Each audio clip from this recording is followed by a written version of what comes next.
Justin, I know you're not a big fan of James as a person and some of the things he says. What about as a fighter? I mean, are there things that you look at him that you admire? No, I don't admire anything about his fighting style. Point fighter, constantly going backwards. But you know, he's ranked number 10 in the UFC, so he's definitely it's going to be a big challenge for me. I got to go out there, I got to get a W, be a little bit more patient than normal, pick my shots. He doesn't like to get hit.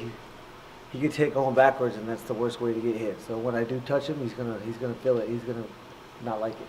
Do you feel like there's anything that he does specifically that you do have to concern yourself with, that you have to watch out for, the position you don't want to be in, or a range? He's got good darce chokes, good guillotine chokes. I don't need to stick my neck in there and get caught one of those.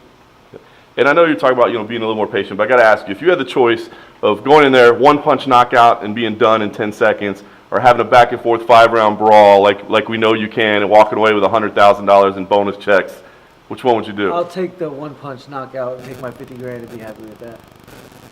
If he can last 8 minutes, he gets 50 grand too. How are you feeling physically? I feel great, yeah. Unbelievable. Ready to go. Yeah, I wish it was today. I wish it was right now. Is it easier to get motivated for a fight after all the trash talking compared to previous times when you fought Alvarez and Dustin? No, I'm a competitor, and I've lost 2 in a row, so I don't need any extra motivation right now. I need to go out there and I need to prove to myself, prove to the world that Eddie Alvarez, I can't say it enough. The 2 of the best in the world in the lightweight division. I was right there. My life would be a lot different right now if I got those W's, but I did not. That's the way it goes, and I'm content with the way those fights went. Those are the way I wanted to fight those fights. Those are the game plan I went in to fight those fights with those guys. So yeah, I mean I don't regret anything I've done. Yeah, I could have taken them down maybe once or twice, but again, this isn't the fight to go out there and again stick my neck in there and get darce choked or even get stuck in that position. That being said, does your fighting style change at all, or you use more of your wrestling going into this? No, I don't know. I have no idea. I go in there. I mean, I'm definitely gonna put pressure on him. I'm gonna pressure him with my feet. I don't necessarily need to throw as much, but I'm gonna pressure him with my feet. He's gonna be constantly going backwards, which is a given with James. So yeah, it's gonna be a tough fight. To figure out. I gotta go in there. I gotta figure it out at the beginning. I'm not gonna go in there and 6'3", it's not something normal. It's not something I'm used to. So it will be something I need to go out there. I need to feel it out and figure it out. How do you train for 6'3"?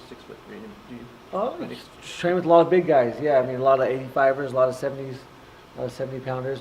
Went to Vegas for a week, trained with Extreme Couture. I've been training with the Elevation Fight Team in Denver. So they got Neil Magny. They got there's a bunch of tall guys there.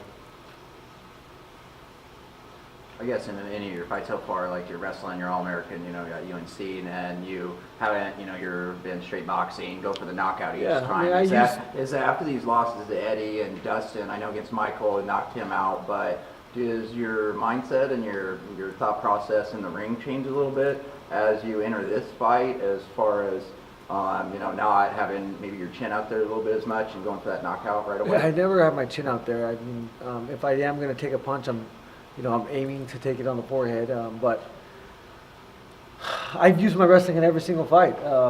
Every single one of those guys tried to take me down, and they couldn't. I scrambled out of each and every takedown that they attempted. So that's what I do. That's how I wrestled. Okay, and I mean, some wrestlers depend on ground pound a little more.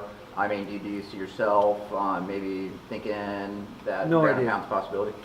I don't know, guys. It's a fight. You guys. If you've ever been in there, you have a lot of plans, and you're an idiot because shit will hit the fan real quick.